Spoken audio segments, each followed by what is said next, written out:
Shubor nakaslem jong unongsan Hima. Menteri Rangba Kejela Ukan Rat Sangma, ula pensyai baka Immigration and Foreigners Act Raja Arpesan. Kadon ni kikindon bat Pyrkhing banyada ya ginu ki Jaka naga jingwan ki brio banabar, bat yakni habande ka Sarkar India, kabamut bahabal Penteri Kam yakni unu ubari ubat bande ki Jaka bala Pyrkhing hagajela uhabdan kam banyo Jingbit Shwa. Yakni ulakran halor ka jingkali ka bala kali ru MLA ka Soyong constituency uba Sanshar Kupar Roy Lingdo. Haga kenta kali jengkali haga dor par mang tingka ka baula kali halor ka jingtmu ka Sarkar jila ban Penteri Kam dagan kaan ka Syriem ban ILP haga jila. Menteri Rangba ula ong bakamut baka Sarkar kan ombud den shu ya ka jingdawa ILP hendai ka hab ban wat daki weipat kilat kilinti kat bompat yo ya ka ILP.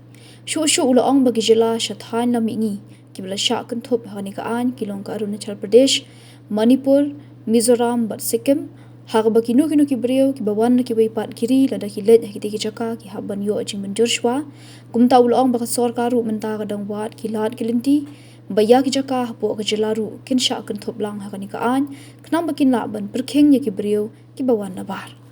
Mr. Speaker, sir, reply to star question 25, A and B. So the matter is under examination of the state government and being taken up with Ministry of Home Affairs, Government of India. Supplementary, please. Thank you, sir. Sir, I just want to share my concern in a nutshell. The state of Meghalaya shares an international border of about 443 kilometers with Bangladesh and 884 kilometers with the state of Assam. The government of Assam is conducting an aggressive eviction drive against suspected illegal settlers in the state of Assam. So I feel it is a huge concern for the state of Meghalaya. And in the month of December, as per the newspaper Shillong Times, it says the center gives positive signal on ILP-like protection for the state of Meghalaya.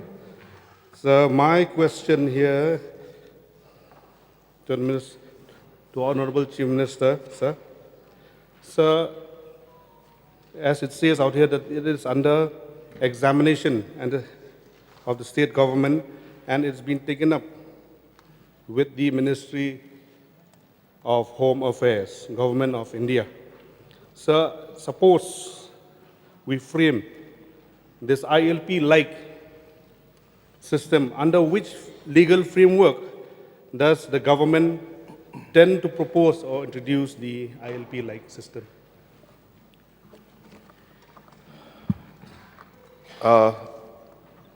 Sir, as we are all aware that illegal immigration is an issue that has been of great concern to the citizens of Meghalaya and the Northeast, in fact, as a whole.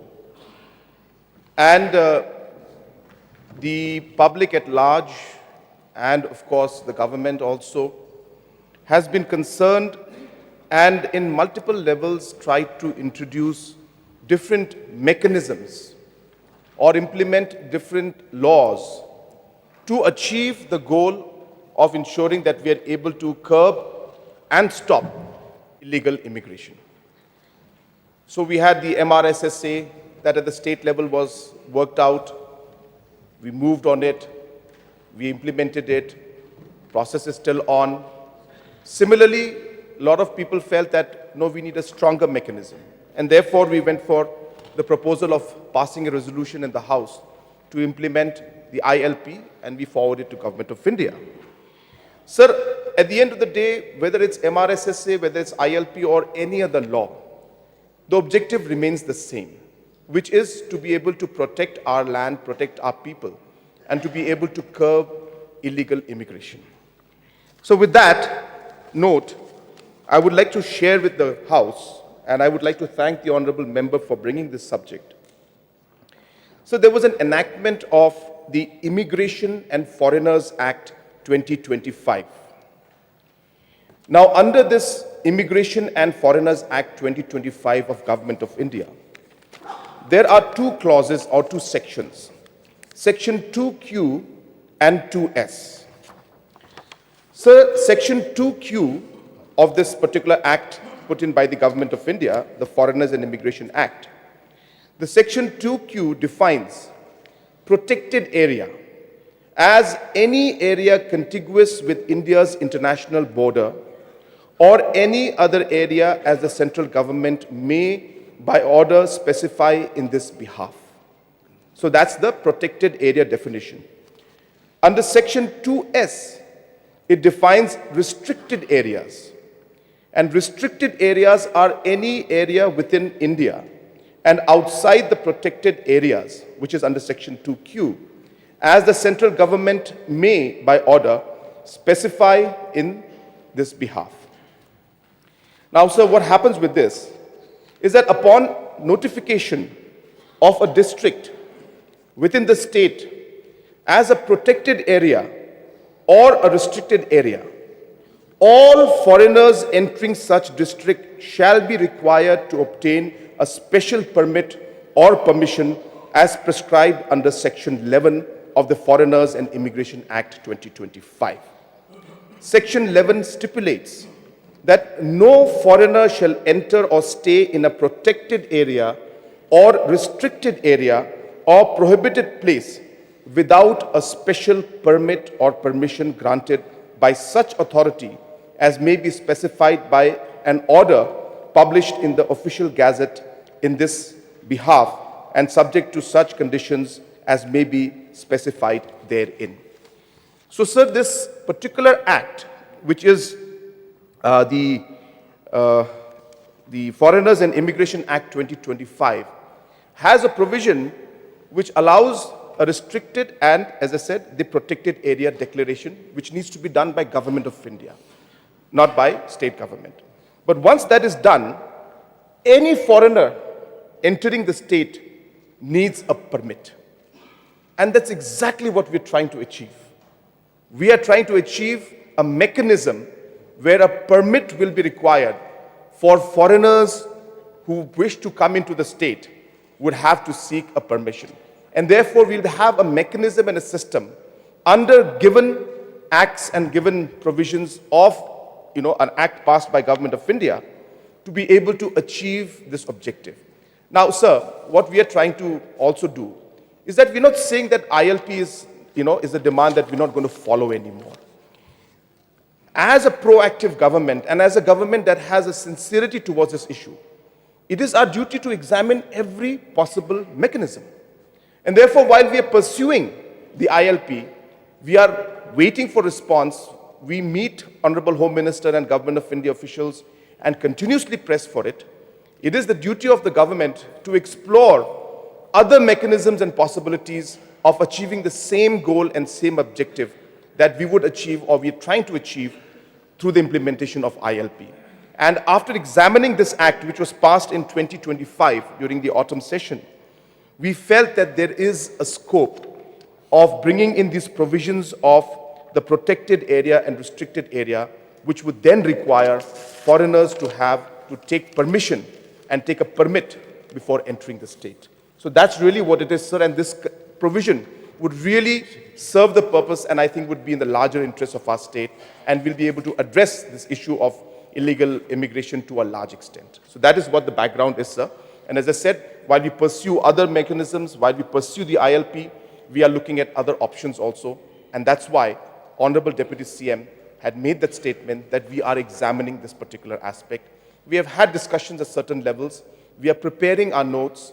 It'll be difficult for me to give any kind of a clarity at this point in time, but we are in the process, and our discussion will be on, sir. So I think I'll leave it at that because it's a matter of discussion with the state government and the central government.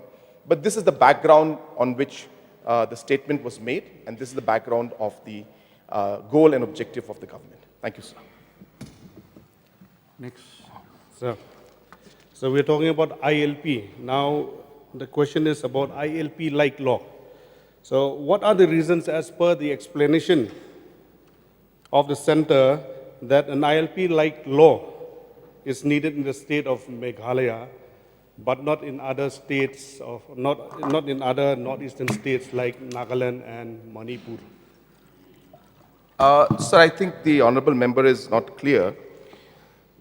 This is not a new law that will be made for Meghalaya. This particular act has been enacted by the Government of India, which is called the Immigration and Foreigners Act 2025. So this act has now been already passed by the Parliament and is already enforced. And so based on this, just to, again, so that the House is clear, the Government of India has already come out with the Ministry of Home Affairs order. And in this order, which was on 1st of September 2025, and in this order, they have already declared Arunachal Pradesh, Manipur, Mizoram, Nagaland and Sikkim as protected areas. Hence, any foreigner going in there will have to take permit. And similarly, they have also come out with the order that has specified protected areas also, which districts are going to be protected areas. Our desire and our wish and our purpose right now is to find a way in which we can also be included in this list. This law, which is already passed by Parliament, not a new law, an existing law where many locations have already been declared as protected areas and as restricted areas. And if we are able to include certain districts of Meghalaya in that list, we will be able to then regulate the entry of foreigners and check the illegal immigration, as they will require permits to be there. So it's not a new law. It is trying to include the state of Meghalaya in an existing law, which is already there, being implemented in other states of Northeast. So, another question, the third one. So, the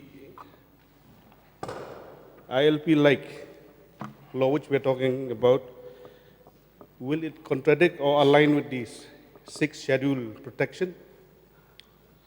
Sir, the issue of sixth schedule area or any kind of, any kind of intervention into sixth schedule powers as per the Constitution of India does not arise in this case. Purely if this law, again, as I said, it's not an ILP-like law. I would like the narrative or the language to be changed. The purpose is to have a monitoring system for illegal immigration. ILP is one way of monitoring and having that mechanism in place. We feel that the Immigration and this Foreigners and Immigration Act is another way which we can create that mechanism. So there is no issue or no concern or no aspect of entering or interfering with the powers or the functioning of sixth schedule. This is simply a permit which will be done by an authorized individual, and the exact details of all of how that has to be done, who is the authorized agent or the authorized official, to do this. All of that information is with me, sir. But as I said, it's a question hour, so I'm refraining from going to those areas. But to clarify to the question of the honorable member, so there is no aspect of intervention or interfering with the sixth schedule.